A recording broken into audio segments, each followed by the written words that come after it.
So why do videos like this one go viral on the internet? This week I read Contagious by Jonah Berger, and in it he asks the question, what makes things go viral? Is it just because they're really funny or unique, or is there actually a formula that you can replicate and identify in these videos? It turns out that there are 6 things that make videos go viral. The first one is social currency. We all share things that are in line with how we want other people to see us. If you want people to think you're funny, you're gonna share a lot of funny videos. If you want people to think you're a really intellectual and smart guy, you're gonna share more intellectual, smart videos. It's all in line with what you want other people to think of you. And one of the other ways to get social currency is when you share secrets with people or new ideas, things that they don't know. You earn social currency by sharing those things, and they see you as being valuable. The second point is triggers. People don't only share what they want other people to think about them, they share things that they think about and see a lot in the world around them. And a brand that's really realized this is KitKat. KitKat initially started with have a break, have a KitKat. So every time you wanted to have a break, you thought about having a KitKat. So that association was built in people's minds. But then after a while, the brand sort of decreased a little bit and they had to come up with something new.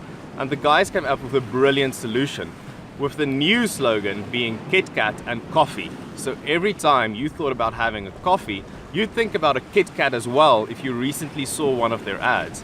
And this actually worked really well for them.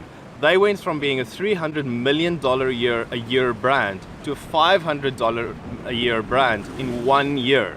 So as Berger says, top of mind is tip of tongue, and people share things that they think about quite often. The third thing is emotion, and what's surprising about emotion is it wasn't anger or laughter or anything like that. They found that the emotion that invokes the most sharing is awe.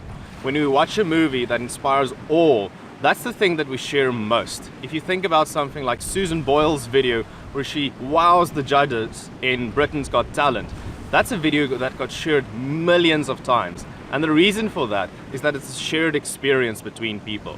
If I'm awestruck by a video and someone else, I share it, and they're also awestruck by that same video, we see that we're more similar. You build up that social currency. So awe is the emotion that sparks the most sharing.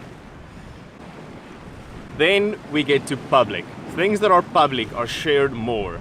An easy example of this is if you're going to a new town and you don't know any of the restaurants, the first thing you do is you look at the restaurants to see which one is really crowded, or you go online and look at the reviews. We value the opinion of other people, so we base our decisions on that. The problem for brands though is they need other people to see that their brand is being used. And one of the best examples from the book is Lululemon. It's really difficult for other women to see someone else's sports bra. So how can Lululemon solve that? Well, they really thought about it and they came up with a clever solution with their Lululemon bags, which even I've seen women carrying around. These bags are so sturdy that women end up using them for their shopping or other things. So all the other women can see, oh, she's also wearing a Lululemon. She also buys Lululemon, and that enforces that social currency, and they also buy Lululemon then. So making your product public so other people can see it makes it more shareable as well.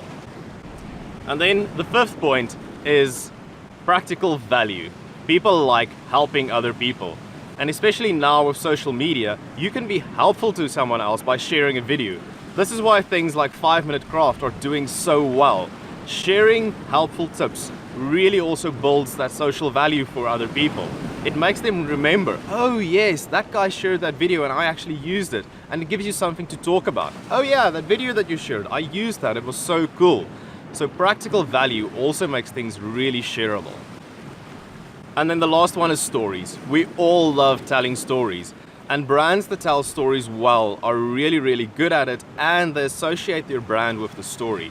One of the best examples of this is Dove with their ad where they show a woman from being a normal girl to becoming a supermodel and all the makeup and editing that goes into it. The problem though is lots of brands do this wrong. They create a brilliant story, and one of the great examples that I've seen in the last while is a rugby ad with a New Zealand rugby team in it.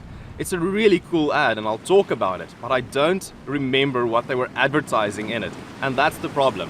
Something like Dove, Their product is a key aspect of that ad, and you can almost not tell the story without talking about Dove. But you have to make sure that your product is part of that story. If it isn't, people will remember the story, but they won't remember your product, and that is not what you want at all.